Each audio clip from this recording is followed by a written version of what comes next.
সিন্ধু নদের পানি নিয়ে আগুন খেলা খেলছে মোদি, পাকিস্তানের হুঙ্কার।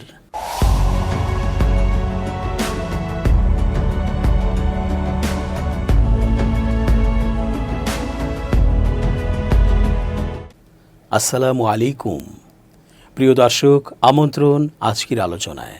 চেঞ্জ টিভির আন্তর্জাতিক চোখ অনুষ্ঠানে এস.জি. রতন স্বাগত জানাচ্ছি। ভারত তো এর এজেন্ট দিয়ে নানা তথ্য সংগ্রহ করে, আবার তারা নানা অ্যাকশনেও যায়। এই এর পুচ্ছ দিয়ে প্রবেশ করিয়ে ভারতকেও শায়েস্তা করতে জানে পাকিস্তান, এমনটাই জানাচ্ছেন আন্তর্জাতিক বিশ্লেষকগণ। সিন্ধু নদের পানি বন্টন চুক্তি না মেনে কোনো ধানায় পানায় করলে পুরো ভারতকে আগুন দিয়ে ছাই করে দেবে পাকিস্তান, তা তাদের বোধ করি আরও বোঝার একটু বাকি আছে। সেটা বোঝানোর জন্য পাকিস্তান পুচ্ছ অ্যাকশন নিয়ে নামছে সত্তরই। এরই মধ্যে সংবাদ চাউর হয়েছে, সিন্ধু নদীর পানি নিয়ে পাকিস্তানকে কঠোর বার্তা দিলেন ভারতের প্রধানমন্ত্রী নরেন্দ্র মোদী। বৃহস্পতিবার 22 মে রাজস্থানের বিকানেরে এক জনসভায় তিনি স্পষ্ট জানিয়ে দেন, ভারতের অধিকার থাকা নদীর পানি আর পাকিস্তান পাবে না। মোদী বলেন, যারা ভারতের মাটিতে সিঁদুর মুছে দিতে চেয়েছিল তাদের মাটিতেই মিশিয়ে দেওয়া হয়েছে। প্রধানমন্ত্রী মোদী তার ভাষণে আরও বলেন, পেহেলগামের হামলা গোটা ভারতকে ব্যথিত করেছে, তবে গোটা বিশ্ব এখন দেখেছে ভারত কিভাবে 22 মিনিটে জবাব দিতে পারে। 9টি জঙ্গি ঘাঁটি গুঁড়িয়ে দেওয়া হয়েছে। মোদী দাবি করেন, পাকিস্তানের রহিম ইয়ার খান বায়ুসেনা ঘাঁটি এখন আইসিইউতে রয়েছে।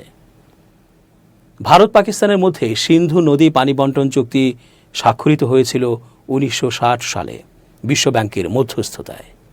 এই চুক্তি অনুযায়ী ভারতের ভেতর দিয়ে প্রবাহিত হলেও সিন্ধুর পানি ব্যবহারে পাকিস্তানকে নির্দিষ্ট পরিমাণ পানি ছড়ার বাধ্যবাধকতা রয়েছে ভারতের। কিন্তু কাশ্মীর হামলার পর ভারতের এই ঐতিহাসিক চুক্তি স্থগিত করে নয়াদিল্লি। প্রধানমন্ত্রী মোদী এ বিষয়ে বলেন, ভারতের অধিকার থাকা নদীর পানি পাকিস্তানে যাবে না, এখন সেই পানি ভারতেই ব্যবহার হবে। ভারতের কৃষকেরা তা ব্যবহার করবে এবং তারা তা থেকে লাভবান হবে। 4 দিনের এক যুদ্ধের পর যদিও ভারত এবং পাকিস্তান সীমান্তে সাময়িক যুদ্ধবিরতিতে পৌঁছেছে, কিন্তু পানি ইস্যুতে নতুন করে উত্তেজনা সৃষ্টি হওয়ার আশঙ্কা রয়েছে। পাকিস্তান ইতোমধ্যেই ভারতের সিন্ধু চুক্তি স্থগিত করার সিদ্ধান্তকে আন্তর্জাতিক আইন লঙ্ঘন বলে আখ্যা দিয়েছে। বিশ্লেষকদের মতে, সিন্ধু চুক্তি বাতিল করা না হলেও এর কার্যকারিতা স্থগিত করা দুই দেশের সম্পর্ককে আরও তলানিতে ঠেলে দিতে পারে। গত 22 এপ্রিল কাশ্মীরের পেহেলগামে বন্দুকধারীদের হামলায় 26 জন নিহত হয়। সেই হামলার প্রায় 15 দিন পর ভারত সীমান্ত ও নিয়ন্ত্রণ রেখার ওপারে থাকা 9টা লক্ষ্যবস্তুতে নিশানা করে সামরিক অভিযান চালায়। ভারত দাবি করেছে, নিশানা করা ওই লক্ষ্যবস্তুগুলো সন্ত্রাসীদের ঘাঁটি ছিল। এর পরপরই সীমান্তের ওপার থেকে ড্রোন দিয়ে হামলা চালায় পাকিস্তান। এই সংঘর্ষ চলাকালীন এবং তার পরেও দুতরফে বহু দাবি জানানো হয়েছে। অভিযোগ ও পাল্টা অভিযোগও উঠেছে। এর মধ্যে কিছু দাবি যাচাই করা হয়েছে, তবে বেশিরভাগই এখনও নিশ্চিত করা যায়নি। পাশাপাশি অনেক সামরিক, কূটনৈতিক ও রাজনৈতিক প্রশ্ন রয়েছে, যার সরাসরি কোনো উত্তর এখনও মেলেনি। তবে প্রতিরক্ষা, কূটনীতি ও নিরাপত্তা বিশেষজ্ঞদের কাছ থেকে এমনই কিছু গুরুত্বপূর্ণ প্রশ্নের উত্তর জানা গেছে। পেহেলগাম হামলার সঙ্গে জড়িত সন্দেহে 3 জনকে চিহ্নিত করেছিল জম্মু ও কাশ্মীর পুলিশ। এদের মধ্যে একজন কাশ্মীরি ও 2 জন পাকিস্তানি ছিলেন বলে পুলিশ জানিয়েছিল। এদের মধ্যে আদিল হোসেন ঠোকার, হাশিম মুসা ওরফে সুলেমান এবং আলী ভাই ওরফে তালহা ভাই বলেও পুলিশের তরফে জানানো হয়। এদের সম্পর্কে তথ্য দেওয়ার জন্য 20 লাখ টাকা পুরস্কারও ঘোষণা করা হয়। পরে জাতির উদ্দেশ্যে ভাষণে ভারতের প্রধানমন্ত্রী নরেন্দ্র মোদী বলেছিলেন, সন্ত্রাসীরা আমাদের বোনদের সিঁদুর মুছে দিয়েছে, তাই ভারত এই সন্ত্রাসের সদর দপ্তরকেই ধ্বংস করেছে। ভারতের এই হামলায় শতাধিক ভয়ঙ্কর সন্ত্রাসী নিহত হয়েছে। কিন্তু এখনও যে প্রশ্ন থেকে যাচ্ছে তা হলো, পেহেলগামের হামলাকারীদের কি হলো? সেনাবাহিনীর ব্রিগেডিয়ার অবসরপ্রাপ্ত জীবন রাজপুরোহিতের কাছে এই একই প্রশ্ন করা হয়েছিল। উত্তরে ব্রিগেডিয়ার রাজপুরোহিত বলেছেন, এই সন্ত্রাসীদের নির্মূল করা কঠিন, কারণ তাদের চারপাশে স্থানীয় সমর্থকদের একটা নেটওয়ার্ক রয়েছে। দ্বিতীয়ত, তারা পাকিস্তানের কাছ থেকে সাহায্য পায়। এই দুটো কারণে ভারতের জন্য সন্ত্রাসবাদকে একেবারে গোড়া থেকে উৎখাত করাটা জরুরি হয়ে পড়েছে। সন্ত্রাসবাদ এটা একটা কাঠামো, তাই সন্ত্রাসবাদের শিকড়কে উপড়ে ফেলতে হলে শুধু সন্ত্রাসীদের হত্যা করাই যথেষ্ট নয়, বরং যে কাঠামো এটা পরিচালনা করে সেটা গুঁড়িয়ে ফেলা দরকার। তিনি বলছেন, এই সন্ত্রাসীদের হত্যার চেয়েও বেশি গুরুত্বপূর্ণ হলো পাকিস্তানে এই গোটা মতাদর্শের অবসান করা।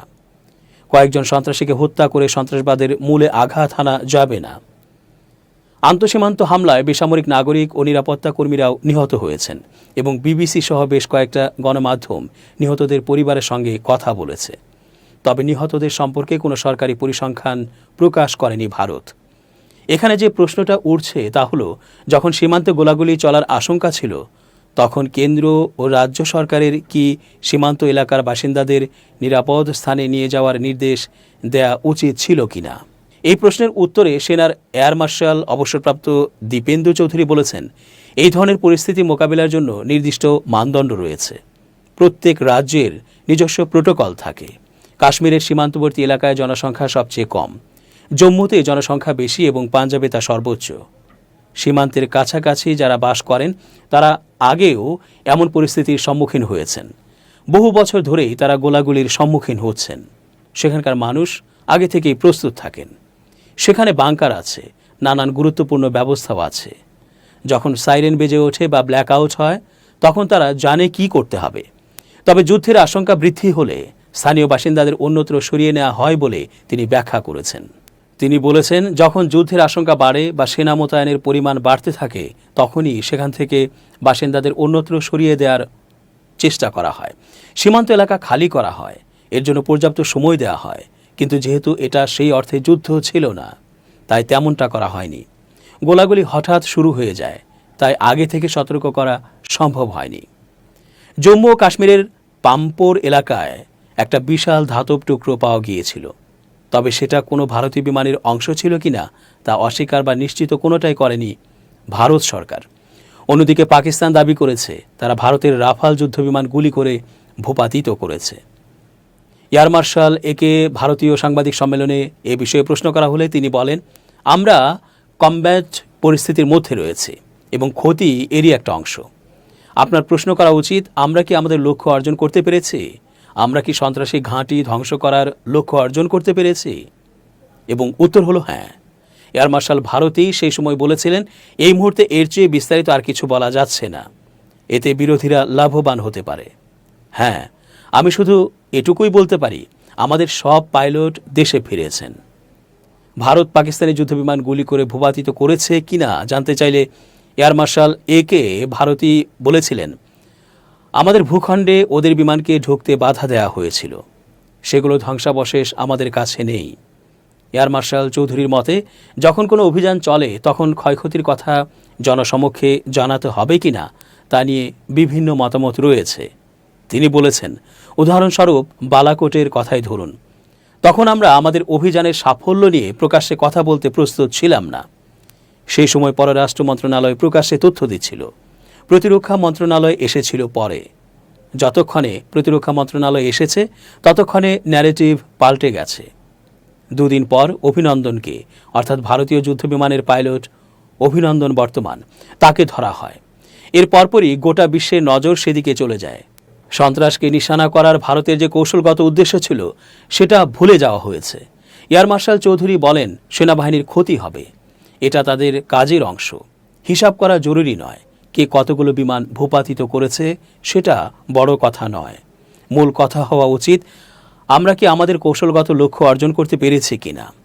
লোকসান তো থাকবেই, কিন্তু কৌশলগত উদ্দেশ্য কি অর্জন করতে পেরেছি সেটাই গুরুত্বপূর্ণ। ভারত ও পাকিস্তানের তরফে আনুষ্ঠানিকভাবে যুদ্ধবিরতি নিয়ে ঘোষণার আগেই মার্কিন প্রেসিডেন্ট ডোনাল্ড ট্রাম্প এ নিয়ে একটা বিবৃতি দিয়েছিলেন। তিনি দাবি করেন, তার সরকারের মধ্যস্থতার কারণে দুই দেশ অবিলম্বে এবং সম্পূর্ণভাবে সংঘাত বন্ধ করতে সম্মত হয়েছে।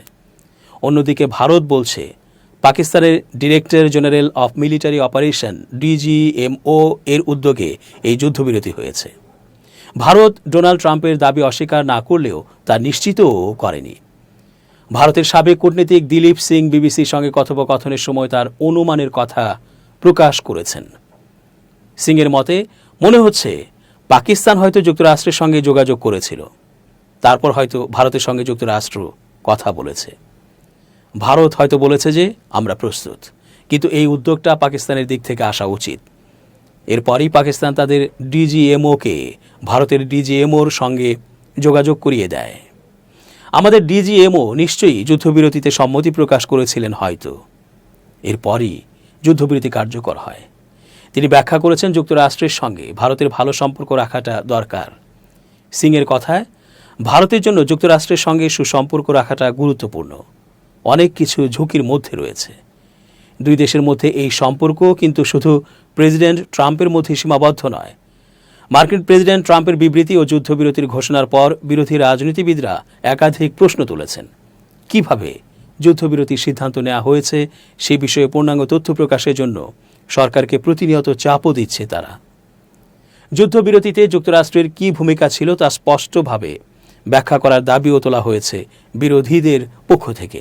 প্রশ্ন উঠছে, এই জাতীয় সামরিক অভিযানের ক্ষেত্রে সরকারের কি বিরোধী দলের সঙ্গে পরামর্শ করা উচিত? সিং বলেছেন, এটা কোনো প্রোটোকলের অংশ নয়। বেশ কিছু বিষয় দেখে সরকারকে এই জাতীয় কৌশলগত ও সামরিক পদক্ষেপ নিতে হয়।